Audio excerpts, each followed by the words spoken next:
শুভ সকাল বন্ধুরা। আজ 27শে জুন, আজকে আমার মেয়ের 18th বার্থডে।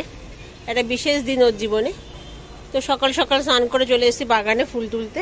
আর আজকে দেখো কালকের মতনই অনেক জবা হয়েছে, প্রচুর জবা গাছ, মানে জবা ফুল হয়েছে আজকে। আশা করি দেখাতে পাচ্ছি আমি। আর শুধু তাই নয়, আজকে এবার পিঙ্ক জবা হয়েছে অনেকগুলো। এই দেখো একটা এখানে একটা লাল জবা হয়েছে, অনেকগুলো টগর ফুল হয়েছে। তো আমার মেয়ের পিঙ্ক কালার খুব ফেভারিট, ওই জন্য হয়তো পিঙ্ক জবা হয়েছে আজকে। তো লাল জবা অনেকগুলো হয়েছে, আর জুঁই ফুল যেমন হয়তো হয়েছে। তো চলো ঠাকুরের ফুলটা তুলে তোমাদের সাথে শেয়ার করে কি তুললাম। তো এই যে এক ঝুড়ি ফুল তুলে নিয়েছি।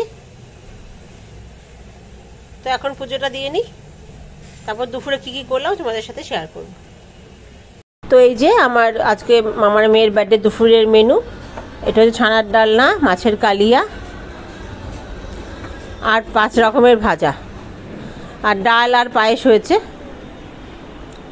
তো চলুন থালাটা সাজিয়ে নিই। এই যে 5 রকমের ভাজা দিয়ে পায়েস, মাছের কালিয়া, ছানা আর ডাল, এই দিয়ে আজকে বার্থডে মেনু, বার্থডে লাঞ্চ হবে।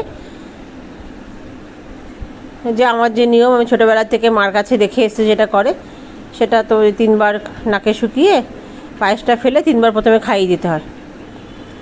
তো এইটুখানি নিয়ম করি আমি, আর বেশি কিছু হয় না। আর আমার মেয়ের এই চালের পায়েস খুব ফেভারিট, ও ভাত ছেড়ে পায়েসটা খেতে পারলেই ওর শান্তি।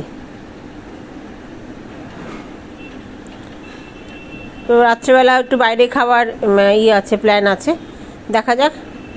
এই যে ছেলে স্কুলে, তো ভাই বোনরা মিলে এখন লাঞ্চ করছে। তো এরপরে কী করলাম পরের ব্লগে দেখাবো। আজকের ব্লগটা এই পর্যন্তই, সব লাঞ্চ করুক। নমস্কার।